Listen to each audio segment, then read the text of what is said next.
Today we're looking at a case straight from the files of Christopher Elliott and his amazing team at Elliott Advocacy. It's a story about a promise that was broken, a refund that went missing, and the fight to make things right. It's a situation no traveler wants to be in. An airline gives you their word, you take them up on it, and then crickets. The company just doesn't deliver. So, what are you supposed to do?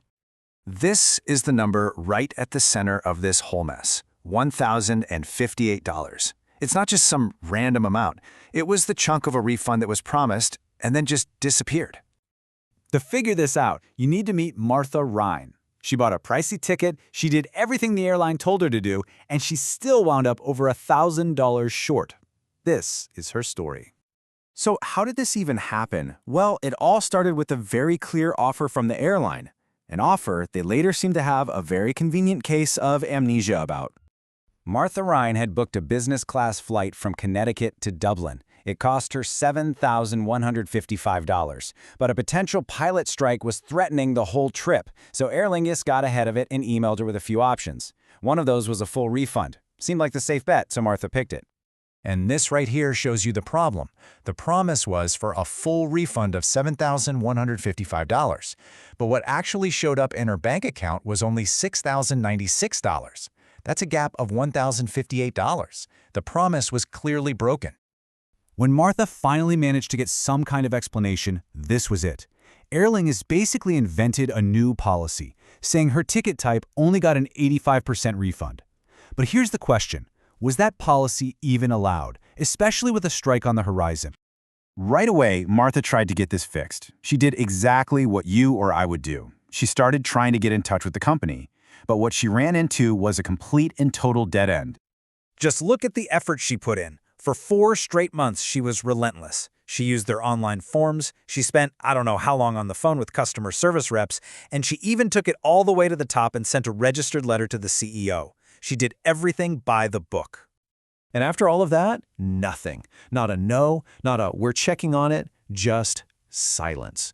Her emails, her phone calls, even that letter to the head honcho were completely ignored. Okay, so when a company puts up a wall like this, what can you do? This is where we get to the really important lesson. When your own efforts aren't cutting it, it's time to make the advocate's next move. The number one thing is you have to know your rights. In this situation, the key was a rule called EU Regulation 261. This European Union regulation is super clear. If a flight gets canceled because of a strike, the passenger is owed a full refund. The airline's made-up 85% policy just doesn't hold water. So the takeaway here is really direct. When a company won't play fair, you escalate. First, you point to the specific rule they're breaking. If they still don't listen, you file a formal complaint with a government agency like the Department of Transportation. And if you're still stuck, you bring in a professional consumer advocate to fight for you. So let's get back to Martha. After 4 months of being ignored, she had hit a brick wall. It looked like the end of the road, but this case was nowhere near over. At her wit's end, Martha reached out to Christopher Elliott and his team over at Elliott Advocacy. She explained the entire situation, sent over all her documentation, and simply asked for help. Think about that. After all of Martha's calls and forms and letters, the advocacy team took one simple action.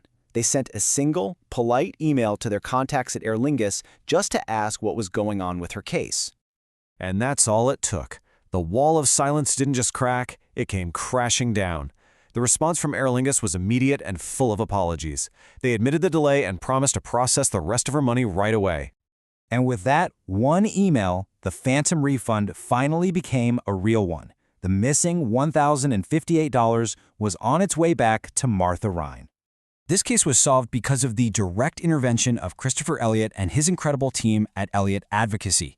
It just proved the power of having an expert advocate in your corner when a company refuses to listen. And this whole thing leaves us with a bigger question.